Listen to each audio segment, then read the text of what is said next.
Hey yo guys, it's Ruby. Welcome back to another video. I had Bell's palsy. In case you do not know what Bell's palsy is, just keep on listening because I promise I will explain it at one point. Okay, so it was the summer going into 7th grade. I was in Boy Scouts. I know, right? Ew. Cringe. I always hated it, but I never quit until like end of 7th grade-ish. And this story is somewhat part of the reason why. There was this week-long summer camp at, I don't know, some place, and we slept in like these little lodges. Not nice ones, might I add. Like, these got cold and they had bugs in them. It was just gross. Anyways, we got there on Sunday, and then Monday, my foot starts bothering me. About like half of the day goes by, and then I'm like, okay, this is like really starting to bother me. So I take off my sock, and there's just this huge bump. So naturally, I tell one of the troop dudes, and he's like, yeah, just go to the infirmary and see what they say. And I'm like, okay. I go over there, and the lady is like, yeah, it was probably just like a spider bite. You'll be fine. And I'm like, okay. Now, keep in mind, this was like 3 weeks after school ended, so I still remember talking about tick bites in class. Yes, that'll be important later. And then finally, after the week's over, I come home, and I'm telling my mom about, you know, the hell week that I had to endure. And then I tell my mom, oh yeah, I got bit by something.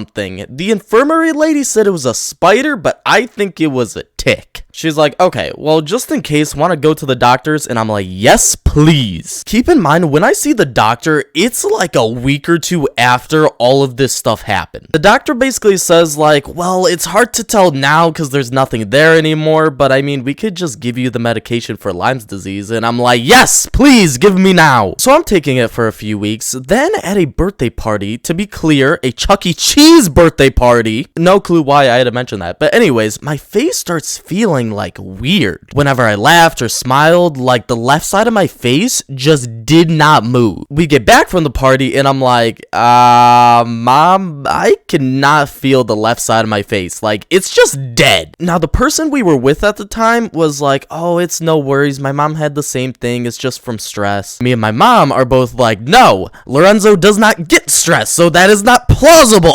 We go to the hospital and they're like, hey, guess what, kid? You have Bell's palsy. Now, at first, I'm like, Bell, what the heck now? I like bells. But sadly, it has absolutely nothing to do with bells. Basically, what Bell's palsy is it's when half of your face just goes numb. Kind of like a stroke, but it's not a stroke, so don't worry. I couldn't even raise my left eyebrow, which, I mean, look at this picture. I can raise that thing super high. And my left eye couldn't shut all the way. You'll see how that's important later. So I'm just laying there with this news like, okay, did I get like herpes from Chuck E. Cheese or something? Like, why did this happen? And then that's when the doctor asked if I got bit by any ticks recently. Bell's palsy is one of the symptoms of Lyme's disease. And now because of that, they steal some of my blood for, you know, like a Lyme's disease test. But remember, I've been taking the Lyme's disease medicine for, I don't know, a few weeks now. Basically, the nurse lady tells me like, hey, keep on taking that medicine. And then in the back of my head, I'm thinking, last time I trusted a lady, I got myself put into the situation. So, okay, so as you guys may know, you need to blink. Because if you don't blink, your eyes will dry up and you could go blind. Now, I could still blink, but it wouldn't close all the way,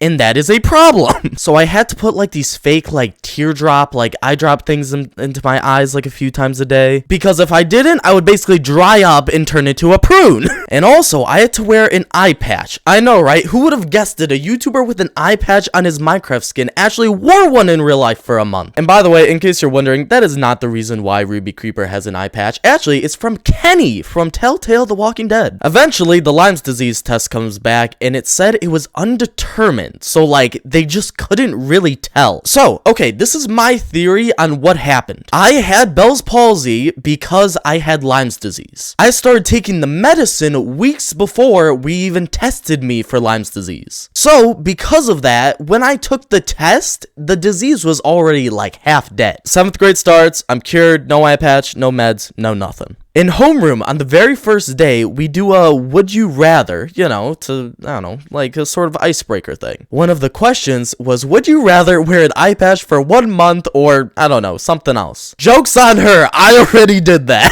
But moral of the story is do not go to Chuck E. Cheese. But no, on a serious note, if you even have the slightest thought that you got bit by a tick, please go to the hospital and just get tested. Get the medicine. Me personally, I kind of hate going to the hospital. Like, I don't know. Like, maybe it's just my ego, but I feel like I could kind of take care of myself pretty well. But I am so thankful that I went to the hospital for this, because or else I could probably have Lyme's disease. And the final thing that I want to say is, yes, I am the one-eyed warrior. Okay, anyways, peace.